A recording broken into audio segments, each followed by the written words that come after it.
This is Dave Gray, host of the Marshall County Hangman Channel. We're here today with Carmine Colizziano. Close I enough. said it right, I think. Or was it close? Close enough. Tell me the correct pronunciation. Colizziano. The L is silent. How is that different?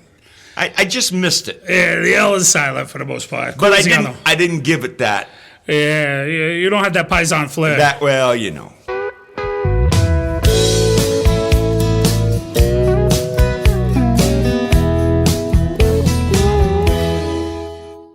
So anyway, we're going to have us some fun today. We're going to talk about a bunch of stuff, and we hope that you enjoy the music that you're going to hear, because we got some keyboard stuff and some guitar stuff going on, and we didn't turn off our phone. I'm not a bad man. I'm just bad at being good. And I thought that was a nice lyric, so I wrote a song around it, kind of a biographical tune called Bad at Being Good. I'm a sinner. I seldom do the things I should. I don't like this path I'm on. Not sure I would change it even if I could. I like my Jack Daniel, as it helps to ease the pain. And I play this old guitar to keep me from going insane. My life hasn't turned out quite the way I thought it would. I'm a long way from being the same. I'm just bad at being good.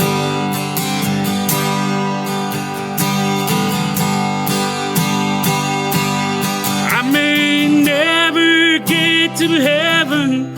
I may never get my wings. I'm no angel. I've let go of those dreams. I'm a heartbroken desperado. I drink my whiskey right from the bottle. I've been called an outlaw, and I guess that it's true. And I don't always do the things I should. I'm just bad at being good.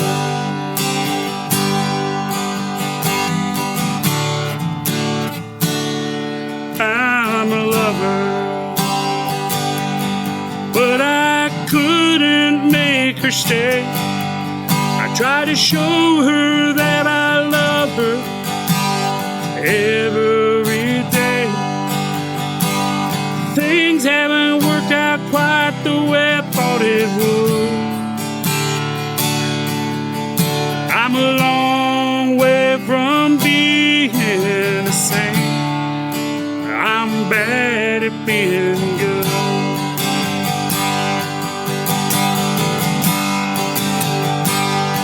And I may never get to heaven. I may never get my wings. I'm no angel. I've let go of those dreams. I'm a heartbroken desperado. Drink my whiskey right from the bottle. I've been called an outlaw, and I guess that it's true. I'm a long way from being the same. I'm just bad at being good.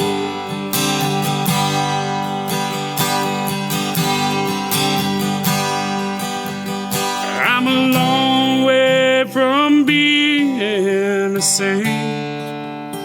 I'm bad at being good. We're going to talk about a lot of stuff today, and we're going to hear some great music on the piano and on the guitar. Carmine's been writing for...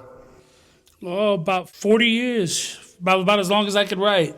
When did you start thinking that this is what I want to do? Went through a really tough time when I was about 12, 13 years old, and they had me see a therapist to kind of get over some of my anger issues, and they heard that I was pretty good at creative writing, and they heard that I played music. So they were like, why don't you combine the two and talk about things in your life and put them to music? So I've been doing that ever since. Am I understanding you discovered blues there in Alabama? When I was in my late teens, I went to Killen, Alabama, to stay with some friends. And while I was down there, we visited the Muscle Shoals area, which is where a lot of the Motown and the blues artists back in the day used to record. Leonard Skinner, the Rolling Stones were there, Aretha Franklin, Percy Sledge, a lot of the greats were there, and I got that soul, blues, and so a lot of my influences come from that area, along with the Texas blues and stuff like that. A lot of it was in. People don't realize, they think Nashville and they think Austin, Texas, but nobody ever gives Muscle Shoals, Alabama. I do. Yeah, you got the Swampers, and your history with music. I'm sure you're aware of Muscle Shoals Studio. It plays a pivotal point in rock history, country history. Oh, definitely. Blues, Motown. Definitely. This one here was written about my dad. I started playing guitar, started tinkering around with guitar when I was about 4 years old. And my dad walked in and told my mom, he says, not bad at that. Maybe he might have something there. And this is my interpretation of that conversation.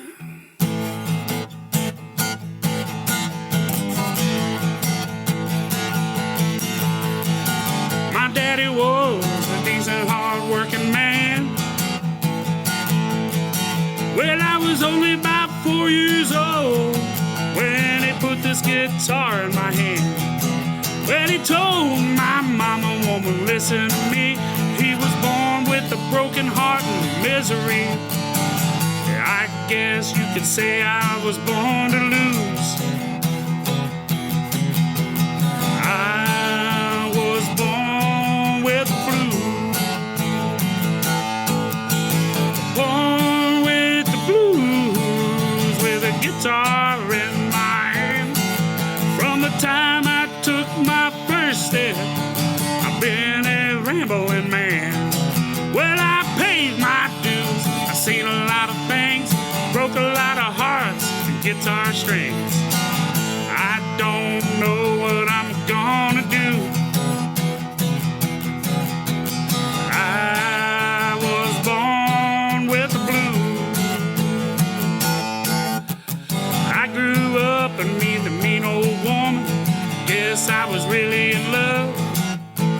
Listen up, fellas, you all know the type of woman I'm speaking of. She was mean and nasty as a woman could be, out every night running around on me. She didn't care, she was breaking my heart in two. And I was born with the blues. Born with the blues, with a guitar in my hand. From the time I took my first steps, I've been a rambling man. Well, I paid my dues, seen a lot of things, broke a lot of hearts and guitar strings. Sometimes I don't know what I'm gonna do. And I was born with the blues.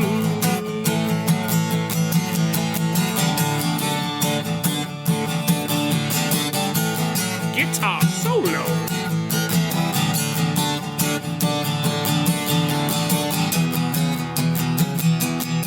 Well, I was born with the blues, with a guitar in my hand. From the time I took my first steps, I've been a rambling man. Well, I paid my dues, I seen a lot of things, broke a lot of hearts and guitar strings. I don't know what I'm gonna do. I was born with the blues. I said I was born with the blues. Yeah, I was born with the blues. Woo.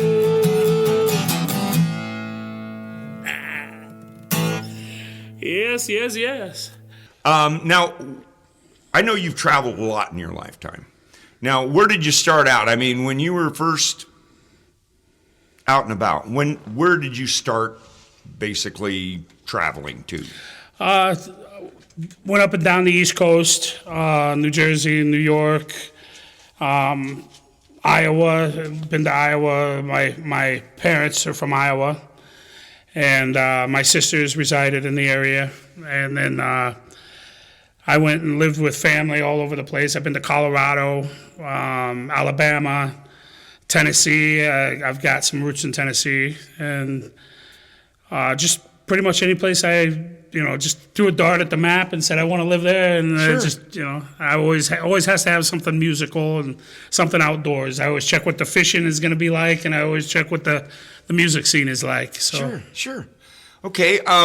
Now you and I have kind of a common thread, is we both kind of like sad music. I do. Yeah. Do you have more of an affinity for the minor keys, or do you can write sad using any? Yeah, John Lennon once says, "You give me a tuba, I'll get you something out of it." So, it doesn't matter if I'm feeling sad. I can make anything feel sad. I can sing "You Are My Sunshine" and make it sad if I'm in a bad enough mood. So it's just I was always gifted with the ability to write what's bothering me, and that's always when I write my best stuff, is when I'm upset. And there was a line from a movie that you and me discussed, the movie Crossroads with Ralph Macchio, the Karate Kid. Yes. And the little black gentleman that's in the movie, I believe his last name was Senka or something like that. Well, he called him Blind Dog Fulton. In the movie, yeah. Yeah, in the movie. But Joe Senka, I think was his name. Yeah, that sounds right. And anyway, he had a line in the movie that says, "The blues ain't nothing but a good man feeling bad." That's always stuck with me, and I always kind of live by that philosophy. And so I take whatever's killing me at the time, and I try to do something positive with it. So you pretty much write then from experiences, or can you just sit down and say, "I'm going to write this"? Both. My best stuff comes from experience. There was a woman in my life recently, and she wouldn't stay put. I spent a lot of time with a broken heart, and some of my most recent stuff has come from that, and some of my best stuff has come from that. There's a song called Heather's Lullaby, and it was a melody that I'd been working on for a long time, and adapted that to the situation between us, and it's one of my favorite songs, probably one of the prettiest melodies I've ever written. We hope we can hear that. I think I could probably crank that one out. Okay. And the woman that's in my life now, she doesn't inspire the sad stuff. So now all of a sudden I'm back to the, drinking and living the outlaw life. There you go. Try the hell raising stuff that I used to do, and a little bit more the fun side of things. Sure. She inspires a little bit more up-tempo stuff, a little bit more optimistic future. It's amazing how when you surround yourself with the right people, Yep. that comes around. Yep. I say she's my muse. She gives me something to look forward to, and something positive to write about for a change. You bet. Well, I got one more of these heart-wrenching, tear in my beer type of songs, and then I'm gonna switch over to a piano song. It's not really a tearjerker. This one here, I have this special little somebody in my life these days, and one of my favorite times is when I get to say goodnight. So I get to lay next to that soft, sweet woman, get to wake up to that same soft, sweet woman. So she told me to write a song that makes me think of her, and so I did.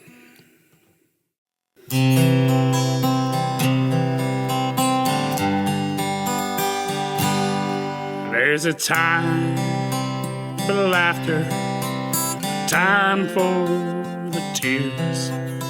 There's a time for reflecting on all of our years.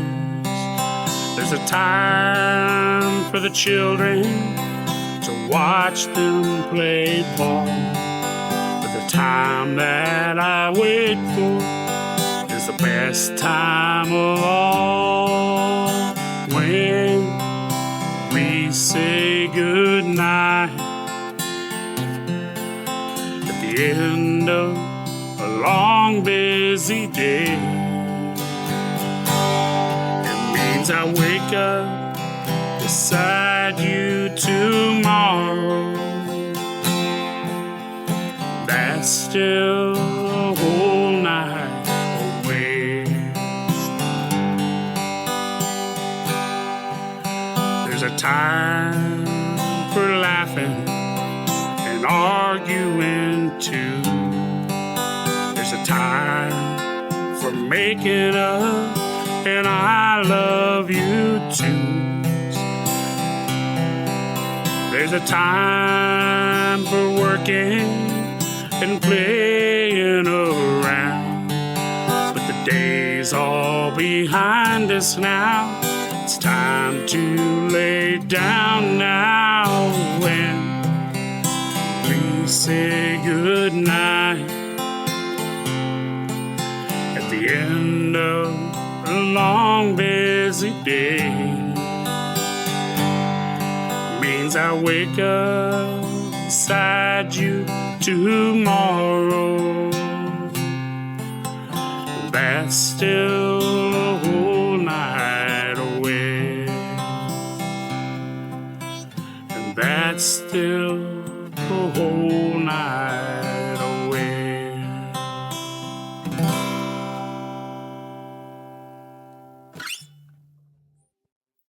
Well, where do you see yourself in 5 years then? It's hard to say. I've had a lot of health problems. Had a bout of cancer, some stomach cancer issues, and so I wasn't sure if I was even going to be here as long as I've been here.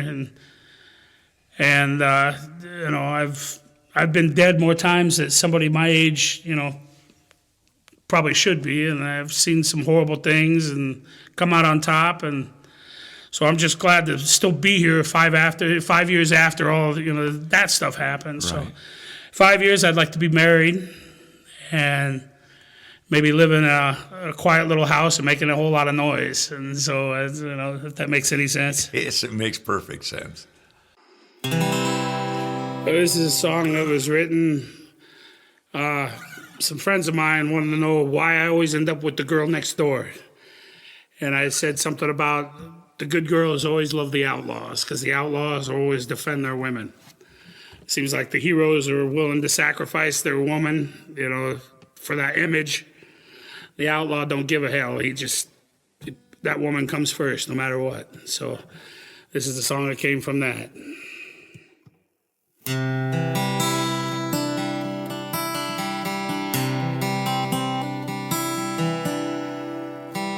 What makes the girl next door fall in love with an outlaw man? She's a good girl, she's all ribbons and pearls. I play a beat-up guitar with a four-piece band. Maybe it's the way I love her, maybe it's the songs I sing. She's leather and lace, she's beauty and grace. She sees something in me no one else can see. They call me an outlaw, I seldom do the things I should. That doesn't make me a bad man, it just makes me bad being good. They say the hero will sacrifice the woman he loves so he can save the world.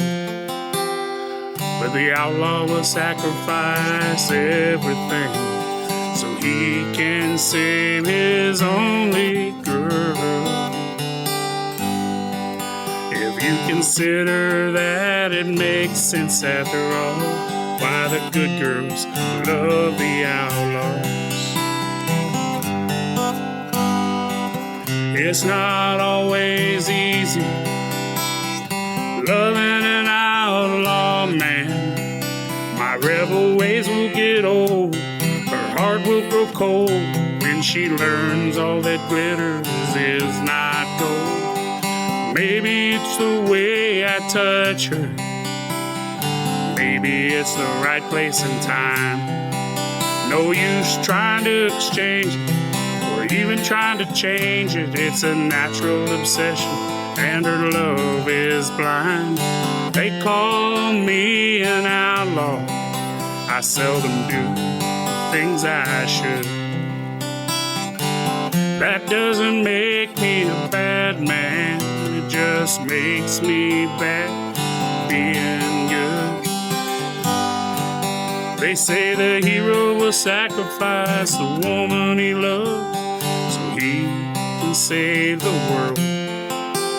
The outlaw will sacrifice everything so he can save his only girl.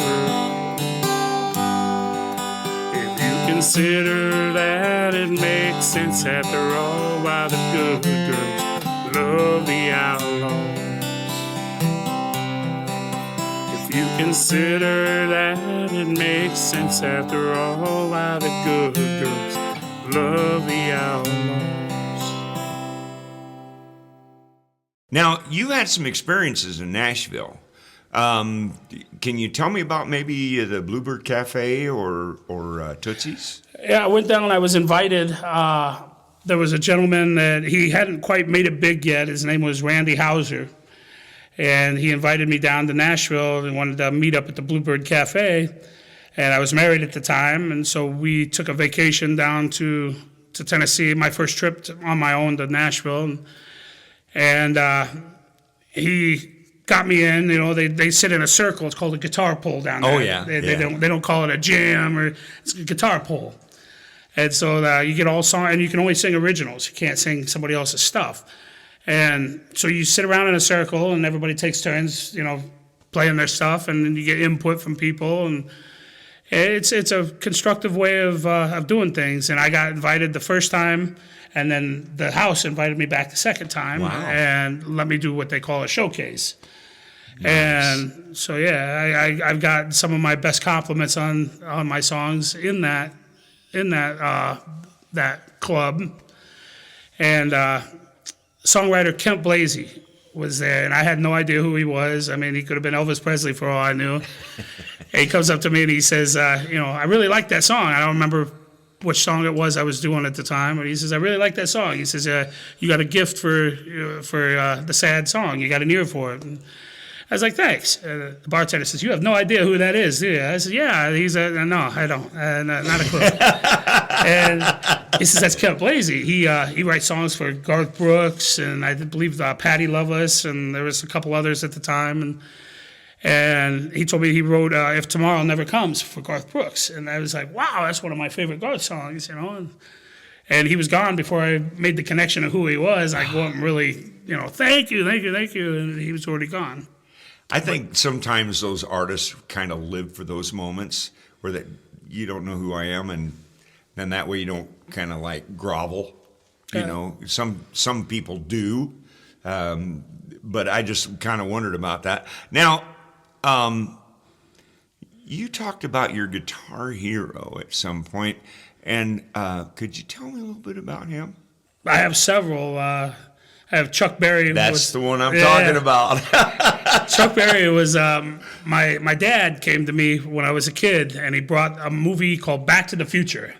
Oh. And up until that point, I'd just been noodling around on an acoustic guitar, and I started playing when I was about 4 or 5, and so I was probably about 8 or 9 when Back to the Future came around. And he comes to me with this VHS, and he pops it in. We're watching the movie, and he gets on stage with a band, and all of a sudden he rips into this guitar solo. And I was like, whoa. And I took notice, I was like, that's what I want to do right there, And he's got this beautiful I believe it was an ES 355 Gibson, and he tears into Johnny Be Good. And I was like, I dig that. I like that. That my young ears picked up on that. And I was like, that's that sound I've been looking for,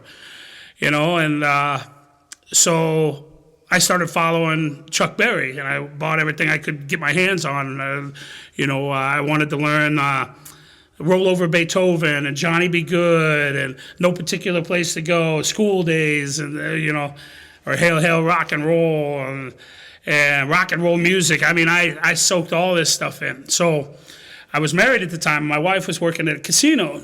She calls me up. She says, "You'll never guess who's in here." And I said, "You're right, I'll never guess." And she said, "Chuck Berry." I said, "Ooh, is he playing games or is he playing music?" She said, "Both. He did a little concert, and now he's out playing slots."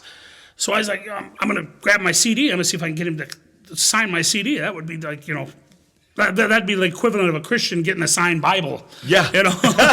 So I run out to the casino and I track him down. He's pretty easy to find, 80-year-old black man with a captain's hat. And so I walk up to him and I'm like, "Mr. Berry, I'm your biggest fan, and would you sign my CD?" And I hand him my best of Chuck Berry chess records and bright yellow CD. I'll never forget it. And I hand it to him, and he looks at me and he kind of scoffs, and he's like, "Yeah, I ain't signing nothing for no fat white boy." And I was like, "That's a good one, Mr. Berry," and it turned out he was serious, and his entourage made me leave. I was like, "You got to be kidding me." And I was crushed. I mean, I called my mom, and I says, "I was just rejected by Chuck Berry." I was like, "My God, just threw me out." That had to hurt. Oh, it stung. I mean, I still love the music, and people that grew up in that era were always like, you got to understand the era he came up in. He's afraid he's being hustled all the time. And John Lennon also said one time, "You give rock and roll another name, it would be Chuck Berry." And I firmly believe that. I love the music, even though the man was a little flawed. Yeah, so. yeah. It's kind of hard not to. Yeah. It really is. So you texted me, and you said what your biggest dream was. It involved a pickup truck. Yeah, it's. I want to write that song. I've given up on the rock and roll star thing. The music industry's changed so much that the music star doesn't have what it used to. It's not as sweet as it used to be. But I've always wanted to be a songwriter anyway. You get the prevalence of writing that song, but you don't have to worry about people breaking down your door and stuff. Right. But I always said that I wanted to write a song that the rich girl and the Mercedes and the redneck and the pickup truck can both listen to the exact same song and know what I was feeling. They both can relate to that song. I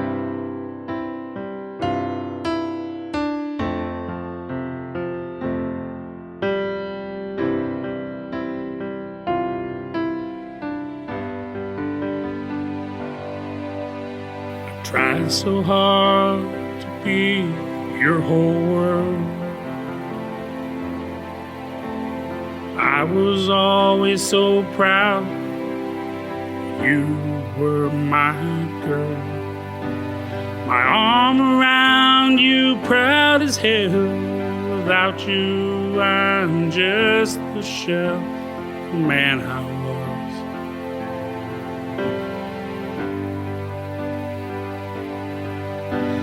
I pray to God you would come back home to me. Come to your senses, you will finally see. You'll never find another love like the one we had. Why does loving you have to hurt so bad? I can't hold back the tears anymore. I don't know why my heart's convinced you're worth fighting for. All you do is make me cry. It's the way you are, and I don't know why. I just don't understand. Pray to God you would come back home to me. Come to your senses, you will finally see. Never find another love like the one you had. Why does loving you have to hurt so bad? I shook my fist at heaven and I cried out your name. All those nights alone are driving me insane. I hope and I pray, makes me so sad. Why does loving you have to hurt so bad? Why does loving you have to hurt so bad?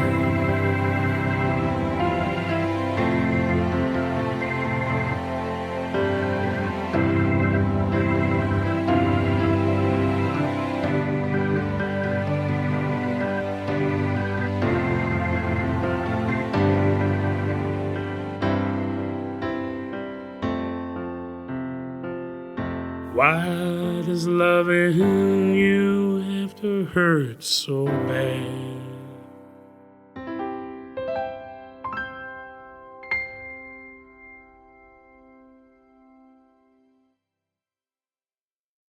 That's the biggest compliment you could possibly give a songwriter is people from completely different backgrounds of life hear your music and they're like, wow, you know, and that's. And I think I said in the same text message, I said, I've never wanted, you know, money wasn't that important to me. It's not my God. It doesn't control me. And, you know, obviously fame is not going to be something I'm, you know, going to be blessed with. But it was always, you know, when I'm gone, I want people to remember me. You know, I want people to look back and say, you know, yeah, he might have been a son of a bitch, but, you know, the guy could really play. You know, he could write a song, and, you know, he could sing a little, he could play a little, and that'd be good enough for me. That's how I want to be remembered.